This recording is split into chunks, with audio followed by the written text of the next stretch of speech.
Welcome back to A Slice of News, where I cut you off a slice of news. Heading into the 2026 elections, Democrats have a uphill battle with Gen Z. Research has shown that Gen Z on the whole seems to be trending towards the GOP, towards Republicans and right-wing ideologies. A report out of Decision Desk headquarters released last week suggested that Gen Z appears to be charting a different political course than millennials, and that they noted several indicators that point to substantial Republican gains among Gen Z. Now, I thought about that, and it seemed a little odd to me. I was like, these are young people, and Republican ideas and the GOP usually seem to take hold amongst older individuals who are more set in their ways, more wanting things to either stay the way they are, to go back to the good old days. But younger people don't really have a good old days to look back fondly on. So I was like, what exactly is catching these kids and convincing them to move away from the Democrats and towards the Republicans? The numbers are particularly low amongst Gen Z men. Young men are trending the most towards Republicans compared to young women. And I think there may be, at least in some part, the key to seeing just why Republicans are making so many gains amongst Gen Z men.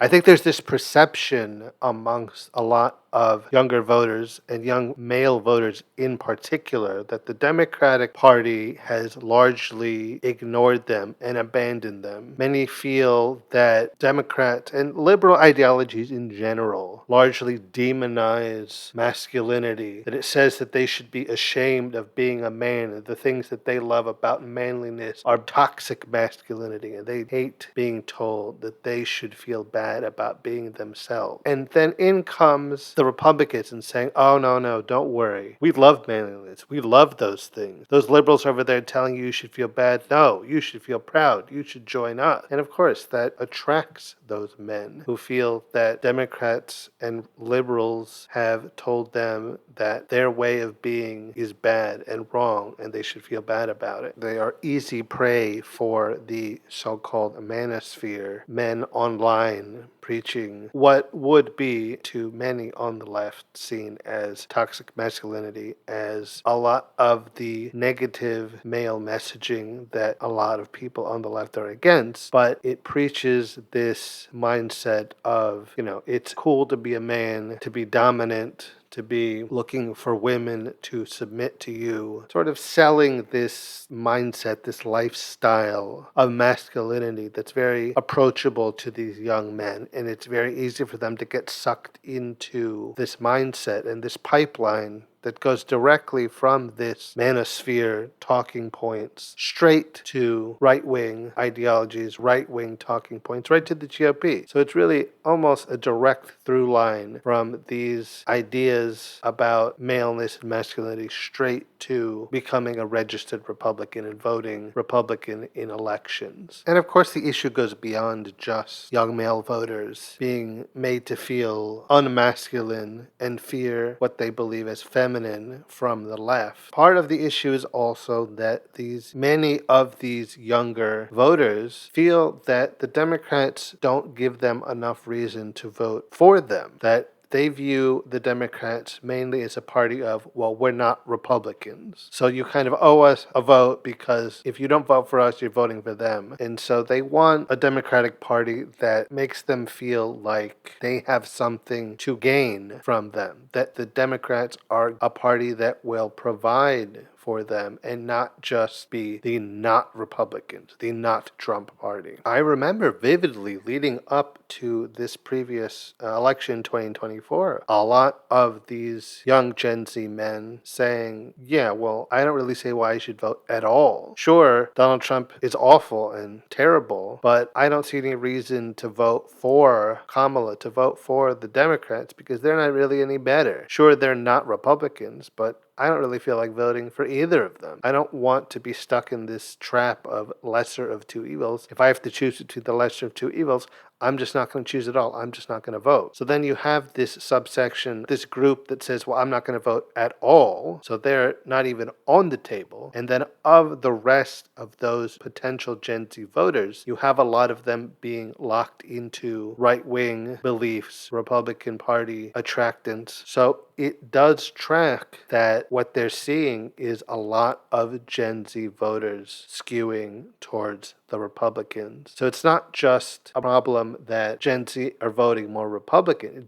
A lot of Gen Z are just not voting, and the ones that are voting more Republican. I think I've pointed out for a while now that the Democrats, one of their main problems is messaging, a matter of presenting a platform, presenting a party that brings young voters in, that brings those that are maybe not yet set in their political ways, that are open to being convinced that the Democratic Party is the party for them. And this issue of messaging is something that, if I've noticed, then I know that those up in the upper echelons of the Democratic Party are noticing too. And that seems to be the case. I mean, when they asked former Democratic National Committee Vice Chair David Hogg, he said that he was concerned that they're failing to listen to what voters want. And that is definitely something that I've heard here, on the ground, so to speak, that there's a dissatisfaction with Democrats because they feel that the Democrats don't listen to them, that they're not addressing the issues that these younger voters care about, that they're not feeling heard, they're not feeling like the Democrats are a party that have their interests in mind. So that it's very easy for the Republicans then to come in and say, hey, those people don't care about you, but we do. So even though that's almost definitely not backed up by the truth, that Republicans absolutely do not have positions that are beneficial to these voters, it was easy for them to kind of poach them away from Democrats because the Democrats have been falling behind so much in the messaging department, in the convincing these young people that they are the party to come towards and to be a part of in their political life. I think one of the traps that the Democrats fall into is that they are very fixated on this is what's historically worked. This is how our outreach has traditionally worked. These are the messages that we've traditionally put out and people have been brought in by them. But they need to remember that these young Gen Z voters,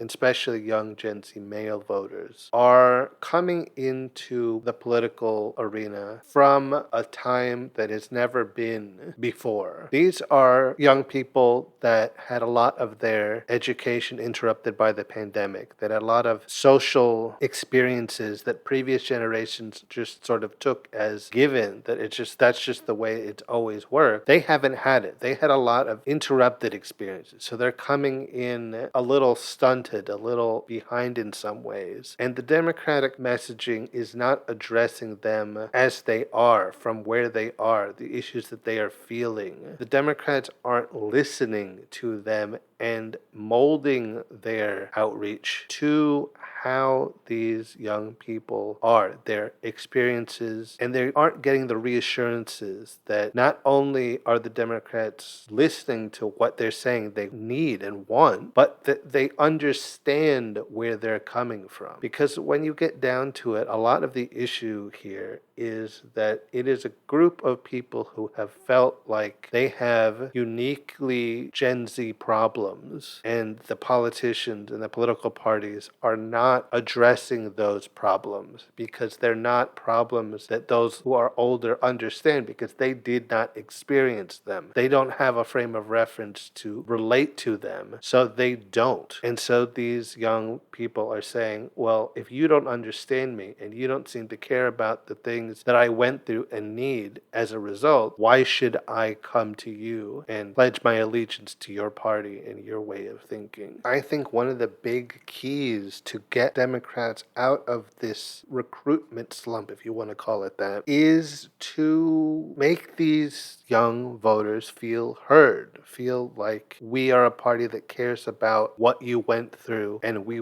want to address those problems that you developed as a result and that we care about you. I mean, bottom line, that is what all young people want. They want to feel heard. They want to feel cared about. They want to feel like their problems matter to someone and that they're being listened to and addressed. And for too long, the Democrats have been like, well, that wasn't our lives. We don't get that. We know what's worked in the past. It's always worse. This is what'll work. And it's not working. We're in a new era, and they need to adjust their messaging to the now. They need to not be so stuck in their old ways and make younger people feel like the Democratic Party is a party of younger ideas. I mean, it really needs to be a party of younger people, honestly. I mean, that's a whole other thing. The Democrat establishment are literally a bunch of old people, and that is very repellent to younger voters, that they want to see younger faces to go with those younger ideas. But if you can't yet fill the ranks with younger politicians, at least if their messaging and their ideas can skew more contemporary, younger, more progressive, that is likely the key to bring these younger people back to the Democrats, back to the left. Be more progressive, be more young, be more hip, if you want to use that term. And I think once they start to change that, if they change their image to be more attractive to younger voters, those young men, Gen Z voters, will start to come back. I think part of the problem is that a lot of this data comes from voter registration in 2024. So sort of the mindset and the things that were going on leading into that election and the registered voters. But I think a lot of the attitudes are changing between that election and now. So it'll be interesting to see in this upcoming midterm election next year what that registration demographics, what they look like, and what we can expect to see in the upcoming general election. I am willing to bet that if the Democrats start to soften their image, sort of show younger voters that they are sort of more of a cool party, not stuck in their ways, not just a bunch of old people with old people ideas, I think we'll see a lot of change, a lot of positive change towards more registered Democrats amongst that demographic, and they'll see real gains and real wins, because the more registered Democrats they have amongst this voter group, the more likely they are to win future elections and gain political power back. And that, I think, I personally would love to see. All right, so that's going to be it for me this episode. I've been your host, Mr. Slice, and until next time, when I cut you off another slice of news.